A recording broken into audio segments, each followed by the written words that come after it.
નમસ્કાર મિત્રો, જય સ્વામિનારાયણ.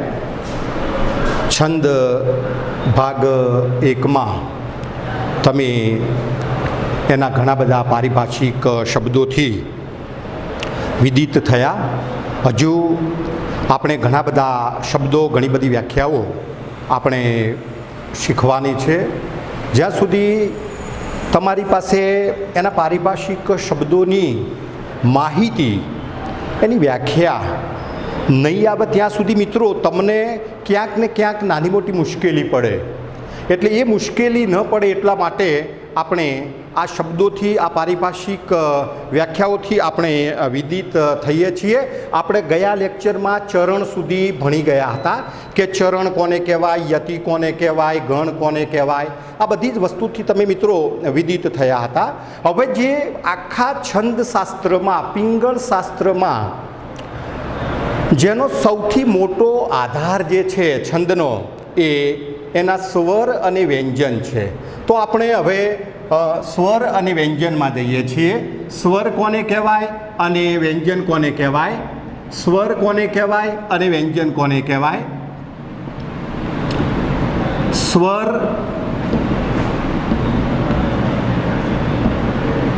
કોને કહેવાય? સ્વર અને વ્યંજન, એમાં ખાસ કરીને છંદ માટે સ્વર ખૂબ મહત્ત્વના છે. મિત્રો, તમને કદાચ એમ પૂછવામાં આવે કે સ્વર કેટલા છે તો તમે કહી દેશો, પણ તમને એવો પ્રશ્ન પૂછવામાં આવે કે સ્વરની વ્યાખ્યા આપો, સ્વર એટલે શું, તો કદાચ ક્યાંક તમને તકલીફ પડશે. આપણે વર્ષોથી, તમે લોકો છેક પહેલાં ધોરણથી તમે સ્વર અને વ્યંજનથી વિદિત થતા આવ્યા છો, પણ તમને સ્વરની વ્યાખ્યા બોલવાનું જો કહેવામાં આવે તો કદાચ તમે ત્યાં ગાડી મુશ્કેલી અનુભવશો. તો બહુ જ ઓછા વિદ્યાર્થીઓ આની વ્યાખ્યા આપી શકે મિત્રો. તો આપણે એની વ્યાખ્યા લખી નાખીએ. સ્વર કોને કહેવાય? જે વર્ણ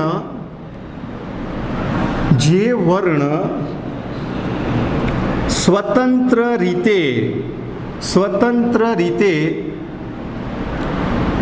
બોલી શકાતા હોય તેને સ્વર કહેવામાં આવે છે.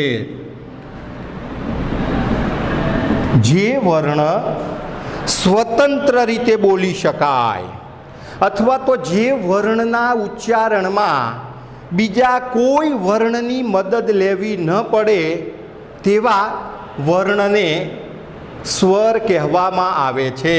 દાખલા તરીકે અ, આ, એ, ઐ, ઓ, ઔ, અમ, અહ, ઈ, ઉ, અને રૂ. ગુજરાતી ભાષામાં મિત્રો કુલ સ્વર 13 છે. સંસ્કૃતમાંથી આ રૂ સીધો ઉતરી આવેલો છે. આમ 12 સ્વર આપણે કહીએ છીએ, પણ આ રૂનો પણ સમાવેશ સ્વર તરીકે થાય છે. હવે તમે જુઓ મિત્રો, આ ભાષા શાસ્ત્રીને આપણે વૈજ્ઞાનિકોને અભિનંદિત કરીએ છીએ, પરંતુ ભાષા ઉપર ક્યારેય આપણી નજર જતી નથી. તમે જુઓ, અત્યારે તો એને આપેલા આંકડા છે, અથવા તો એને આપણને સમજાયું છે ત્યારે ખબર પડી છે આપણને કે ભાઈ આ અ બોલો તો અ જ બોલાય, સ્વતંત્ર બોલાય છે. આ બોલો તો આ જ બોલાય, એ બોલો તો એ જ બોલાય, અહીં બોલો તો અહીં જ બોલાય. તમે જુઓ કેટલી જોરદાર શોધ કહેવાય. એને કઈ રીતે પ્રથમ વખતે ખબર પડી હશે કે ભાઈ આ અ બોલતી વખતે માત્ર અ જ બોલાય છે? તો અહીંયા જે વર્ણ સ્વતંત્ર રીતે બોલી શકાય તેને સ્વર કહેવામાં આવે છે. અહીંયા આ વર્ણને સ્વતંત્ર રીતે બોલી શકાય છે. આ વર્ણના ઉચ્ચારણ માટે કોઈ પણ બીજા વર્ણની અથવા બીજા અક્ષરની ક્યાંય જરૂર પડતી નથી. એટલે ગુજરાતી ભાષામાં કુલ સ્વર 13 છે. મિત્રો, આપણે આ સ્વરને ખાસ એટલા માટે યાદ રાખવા છે કે વ્યાકરણમાં આ તમારા માટે સૌથી વધારે મહત્વના પુરવાર થવાના છે. કયા કયા સ્વર છે? ફરીથી એક વખતે અ, આ, એ, ઐ, ઓ, ઔ, અમ, અહ. ઈ અર્થાત રસ્વ ઈ, દીર્ઘ ઈ, ઉ રસ્વ ઉ અને ઉ દીર્ઘ ઉ અને રૂ, આ 13 સ્વર છે. આ 13 સ્વર એ સ્વતંત્ર રીતે બોલી શકાય છે. આને બોલવા માટે બીજા કોઈ વર્ણની જરૂર પડતી નથી. તો સ્વરથી તમે લોકો વિદિત થયા કે જે વર્ણ સ્વતંત્ર રીતે બોલી શકાય, જે વર્ણ સ્વતંત્ર રીતે બોલી શકાય તેને સ્વર કહેવામાં આવે છે. ગુજરાતી ભાષામાં કુલ સ્વર, ગુજરાતી ભાષામાં કુલ સ્વર કેટલા છે? 13 છે. તો સ્વરથી તમે લોકો વિદિત થયા. હવે વ્યંજન કોને કહેવાય?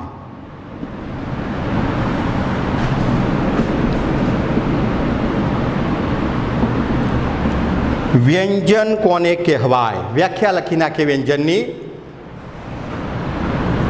જે વર્ણ સ્વરની મદદ વિના બોલી શકાતા નથી. જે વર્ણ સ્વરની મદદ વિના બોલી શકાતા નથી તેને વ્યંજન કહેવામાં આવે છે. તેને વ્યંજન કહેવામાં આવે છે. ગુજરાતી ભાષામાં કુલ વ્યંજન 36 છે. કુલ વ્યંજન 36 છે. દાખલા તરીકે ક, ખ, ગ, ઘ, ચ.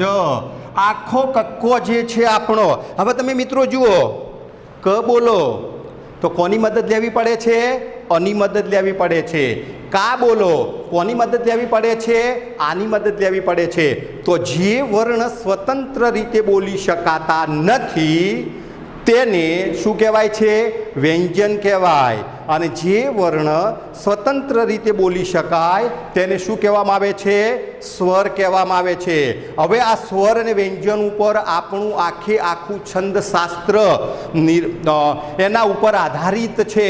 તો એવા સ્વર અને વ્યંજનમાં આપણે રસ્વ સ્વર અને દીર્ઘ સ્વર, રસ્વ સ્વર અને દીર્ઘ સ્વર ખાસ મિત્રો આખા છંદમાં તમારે સ્વરમાં રસ્વ સ્વર કોને કહેવાય અને દીર્ઘ સ્વર કોને કહેવાય, અને એના આધારે આપણે લઘુ અને ગુરુ કરવાના છીએ.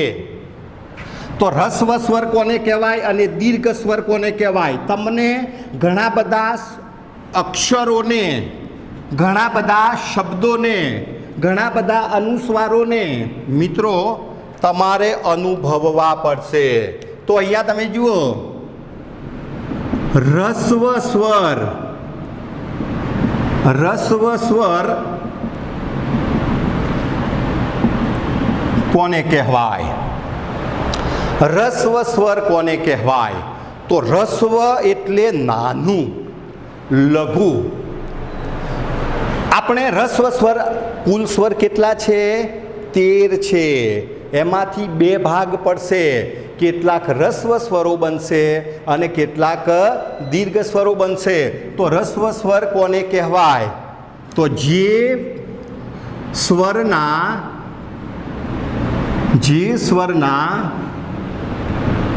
ઉચ્ચારણમાં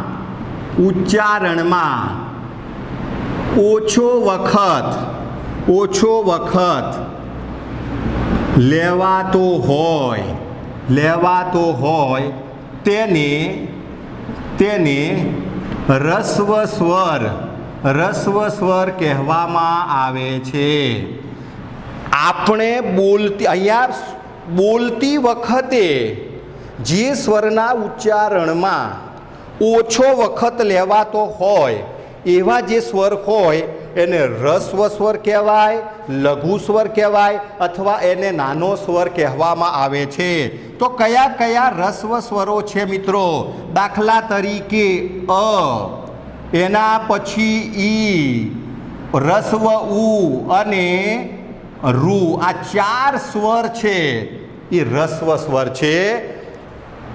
અ, રસ્વ ઈ, રસ્વ ઉ અને રૂ, આ ચાર સ્વર જે છે એ ચાર સ્વરની આ સ્વરના આધારે રસ્વ સ્વર અને દીર્ઘ સ્વરના આધારે અહીંયા લઘુ અક્ષર અને ગુરુ અક્ષર બનવાના છે. એટલે આપણને મિત્રો આ ચાર સ્વરની ખબર હોવી જોઈએ કે કયા કયા ચાર સ્વરો રસ્વ છે.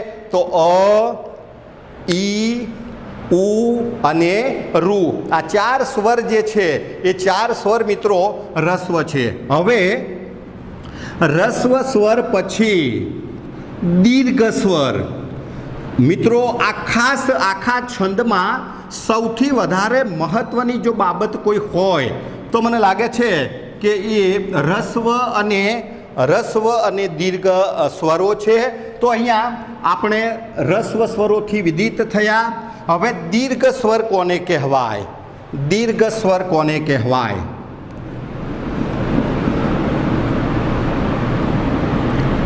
દીર્ઘ સ્વર કોને કહેવાય? મિત્રો રસ્વ સ્વરો કેટલા છે? 4.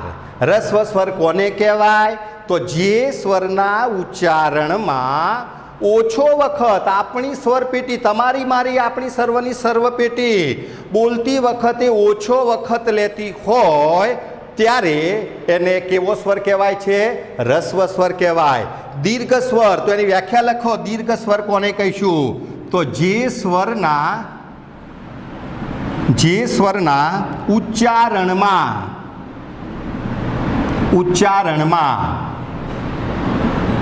વધારે વખત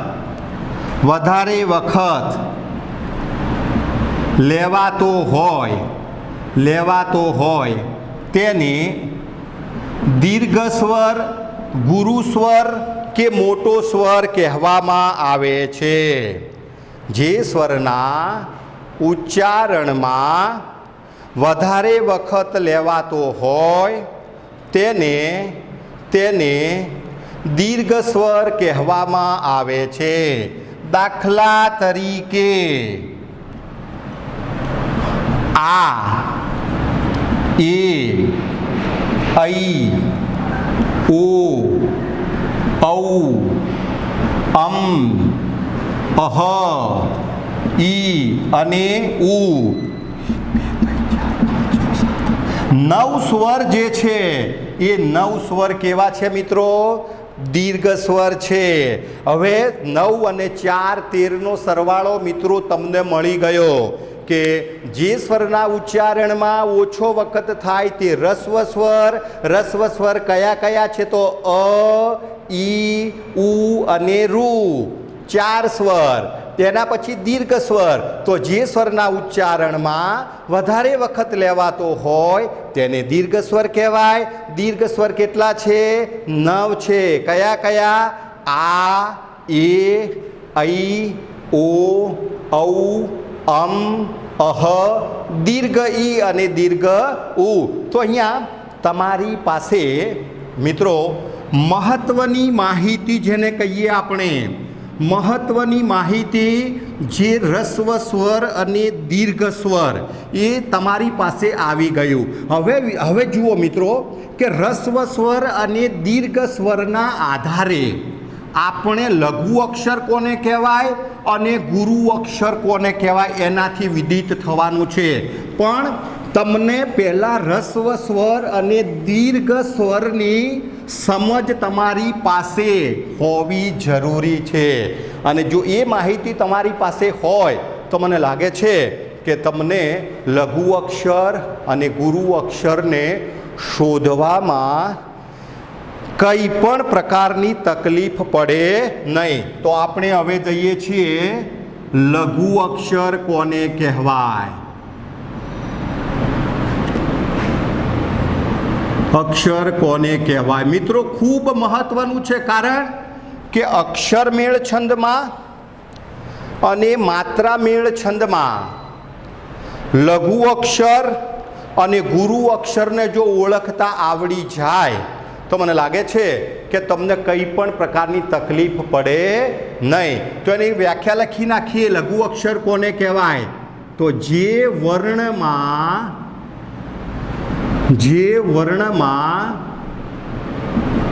રસ્વ સ્વરો ભળેલા હોય, જે વર્ણમાં રસ્વ સ્વરો ભળેલા હોય તેને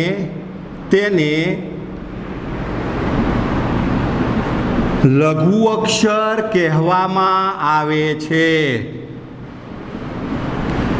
જે વર્ણમાં રસ્વ સ્વરો ભળેલા હોય તેને લઘુ અક્ષર કહેવામાં આવે છે. લઘુની નિશાની યુ અને માત્રા એની એક છે. આ ખાસ યાદ રાખવું છે. આપણે પહેલા લેક્ચરમાં 4 વસ્તુનો ઉલ્લેખ કર્યો હતો મેં કે ભાઈ આપણે આ 4 વસ્તુથી વિદિત થવાનું છે કે કયા અક્ષર ઉપર યુની નિશાની આવે અને કયા અક્ષર ઉપર ડેશની નિશાની આવે, કયા અક્ષર ઉપર એકડો મૂકી શકાય અને કયા અક્ષર ઉપર બગડો મૂકી શકાય. તો તમને ખબર પડી કે કયા અક્ષર ઉપર યુ આવે તો રસ્વ અક્ષર ઉપર, લઘુ અક્ષર ઉપર, નાના અક્ષર ઉપર.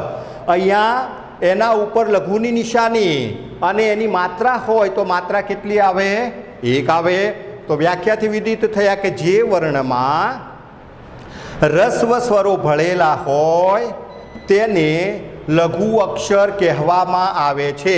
હવે તમારી પાસે પેલા 4 રસ્વ સ્વરો છે. કયા કયા 4 રસ્વ સ્વરો છે?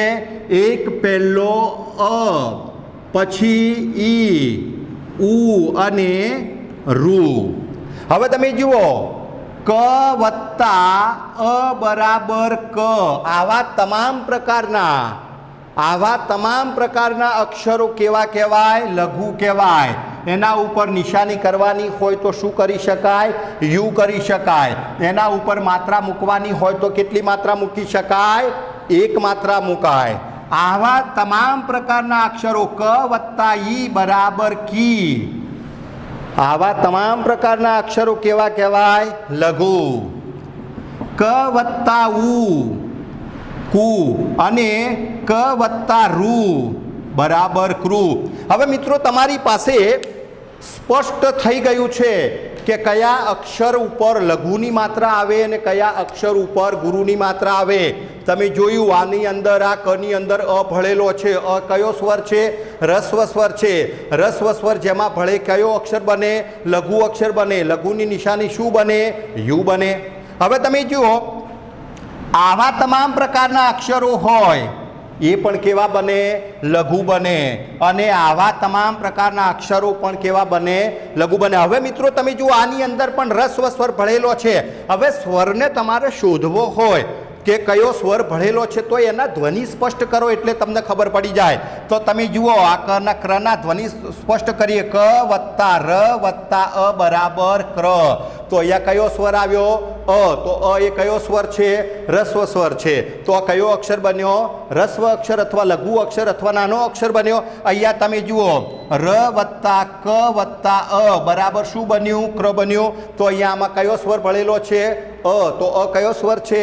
રસ્વ સ્વર છે. તો મિત્રો આખી ભાષામાં આવા તમામ પ્રકારના અક્ષરો એ કેવા આવે છે? લઘુ આવે છે.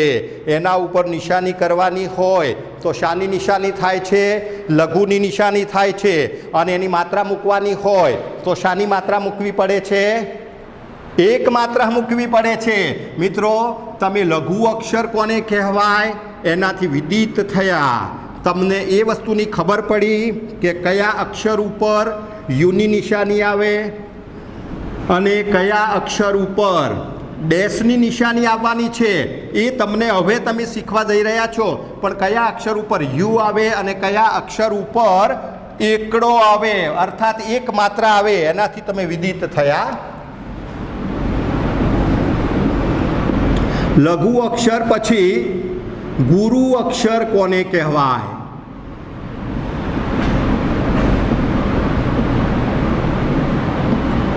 ગુરુ અક્ષર કોને કહેવાય? તો જે વર્ણમાં જે વર્ણમાં દીર્ઘ સ્વરો ભળેલા હોય, જે વર્ણમાં દીર્ઘ સ્વરો ભળેલા હોય તેને ગુરુ અક્ષર કહેવામાં આવે છે. ગુરુની નિશાની ડેશ છે અને એની માત્રા 2 છે. ગુરુની નિશાની ડેશ અને એની માત્રા કેટલી છે? 2. તો અહીંયા પહેલામાં લઘુમાં શું આવે? યુ અને માત્રા કેટલી આવે? 1. ગુરુ અક્ષરમાં નિશાની શું છે? ડેશ અને માત્રા કેટલી છે? 2. હવે મિત્રો સ્પષ્ટ થઈ જવું જોઈએ તમારી પાસે કે આપણી પાસે સ્વર આવી ગયા છે, દીર્ઘ સ્વર આવી ગયા છે. અને દીર્ઘ સ્વર જે છે એ દીર્ઘ સ્વર જેમાં ભળે એ અક્ષર કેવો બને છે? ગુરુ બને છે. એ અક્ષરની નિશાની શું છે? ગુરુ અક્ષરની નિશાની શું છે? ડેશ છે. ગુરુ અક્ષરની માત્રા કેટલી છે? 2 છે. તો આપણી પાસે કેટલા સ્વર દીર્ઘ છે? 9 સ્વર દીર્ઘ છે. દાખલા તરીકે આ, એ, ઐ, ઓ, ઔ, અમ, અહ, ઈ અને ઉ. આ 9 સ્વર જે છે એ 9 સ્વર કેવા થયા? દીર્ઘ થયા.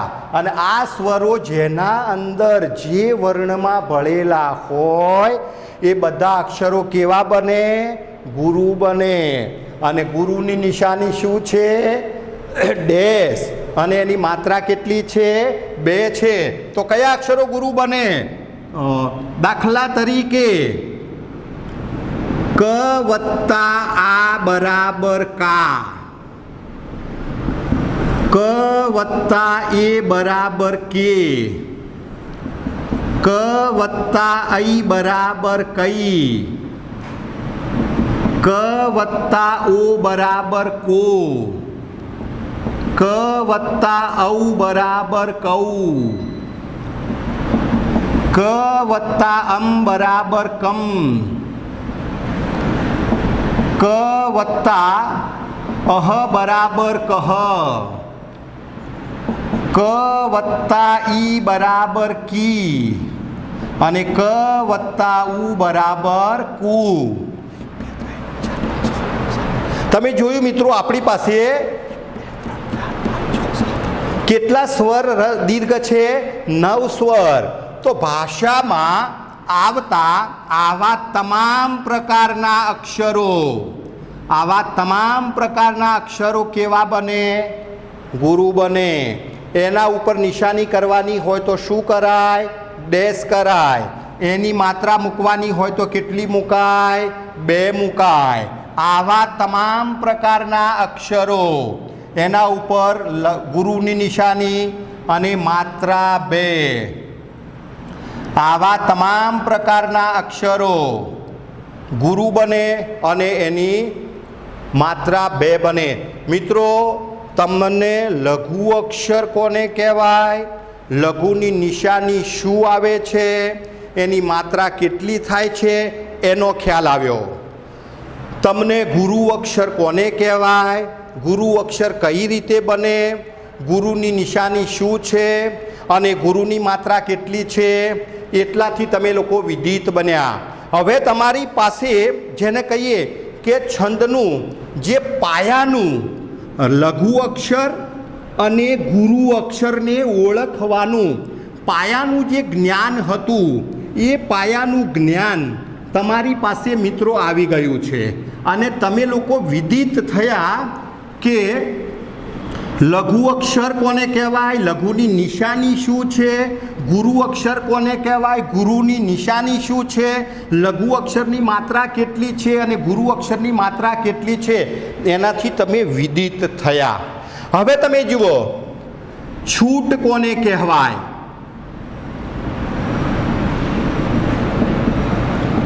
છૂટ કોને કહેવાય?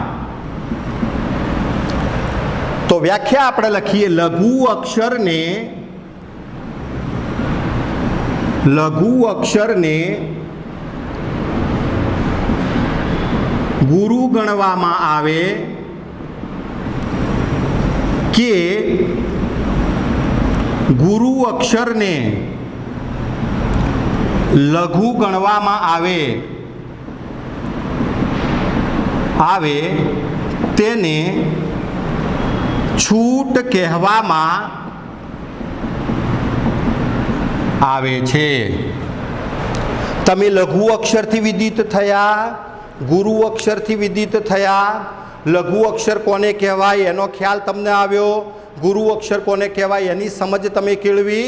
તો અહીંયા તમે જુઓ, છૂટ લેવા માટેની છૂટ માત્ર કાવ્યના સર્જકને અર્થાત કવિને જ હોય છે. આપણે આપેલી પંક્તિમાંથી છૂટને શોધવાની છે. પણ છૂટની વ્યાખ્યાથી તમે વિદિત થાવ પહેલાં કે લઘુ અક્ષરને ગુરુ ગણવામાં આવે અને ગુરુ અક્ષરને લઘુ ગણવામાં આવે તેને છૂટ કહેવામાં આવે છે. દાખલા તરીકે તમે જુઓ, કાદવ શબ્દ છે. હવે લઘુ ગુરુ અક્ષરના આધારે આના લઘુ ગુરુ કરવાના છે. આ કેવો છે અક્ષર? ગુરુ છે, પરંતુ ગુરુના બદલે એને લઘુ ગણવામાં આવ્યો હોય. આ કેવો અક્ષર છે? લઘુ. લઘુના બદલે એને ગુરુ ગણવામાં આવ્યો હોય એને છૂટ કહેવામાં આવે છે. તમે જુઓ, આપણી ટેક્સ્ટ બુકમાં, ગુજરાતી પાઠ્ય પુસ્તકમાં કોઈ કવિતાના શબ્દો, કોઈ કવિતાની પંક્તિ હોય તો એના શબ્દો ઉપર ક્યાંક આવી નિશાની કરેલી હોય છે, તો એ નિશાની શું બતાવે છે? છૂટ બતાવે છે. તો છૂટથી તમે વિદિત થયા કે લઘુ અક્ષરને ગુરુ ગણવામાં આવે અને ગુરુ અક્ષરને લઘુ ગણવામાં આવે તેને છૂટ કહેવામાં આવે છે. છૂટનો પ્રયોગ માત્ર ને માત્ર કોણ કરી શકે? કવિઓ જ કરી શકે. કવિઓ સિવાય છૂટનો પ્રયોગ કોઈ કરી શકે નહીં. આપણે છૂટને કાવ્યમાંથી, પંક્તિમાંથી શોધવાની છે. તો છૂટથી મિત્રો તમે વિદિત થયા અને આ તમારે ખાસ યાદ રાખવું પડશે કે છૂટ કઈ રીતે શોધવાની છે એ આપણે આગળ જ્યારે ભણીશું ત્યારે તમને મિત્રો ચોક્કસ એનો ખ્યાલ આવશે. પણ છૂટ કોને કહેવાય એની તો આપણી પાસે સમજ હોવી જરૂરી છે. તો છૂટ કોને કહેવાય એનાથી તમે વિદિત થયા છો. હવે આપણે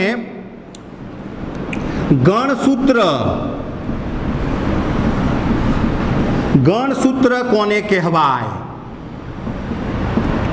એનાથી ખાસ વિદિત થવાનું છે. ગણસૂત્ર કોને કહેવાય? તો લઘુ ગુરુની નિશાનીવાળા સૂત્રને ગણસૂત્ર કહેવામાં આવે છે. લઘુ ગુરુની નિશાનીવાળા સૂત્રને ગણસૂત્ર કહેવામાં આવે છે.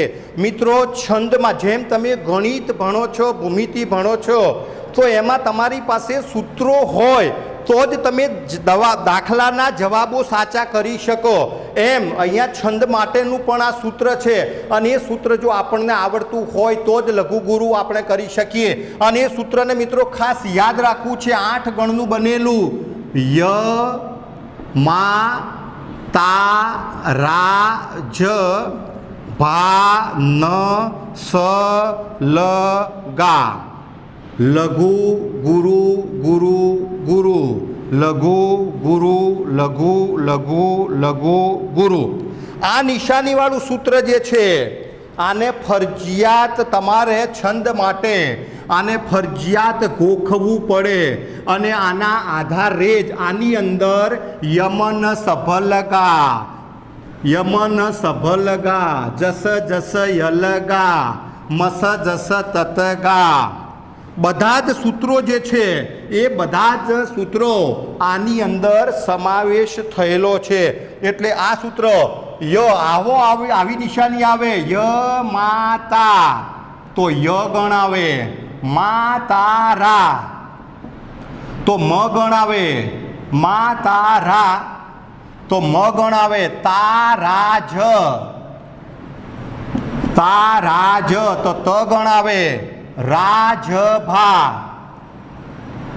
રાજભા, તો અહીંયા ર ગણ આવે, જભાન, જભાન, તો અહીંયા જ ગણ આવે, ભાનસ, તો અહીંયા ભ ગણ આવે, નસલ, તો અહીંયા ન ગણ આવે, અને સલગા, તો અહીંયા સ ગણ આવે.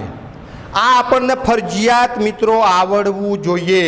આને યાદ રાખવા માટે યમા તારા જ ભાને સલગા, હે માં તારા જ ભાને સલગાવ.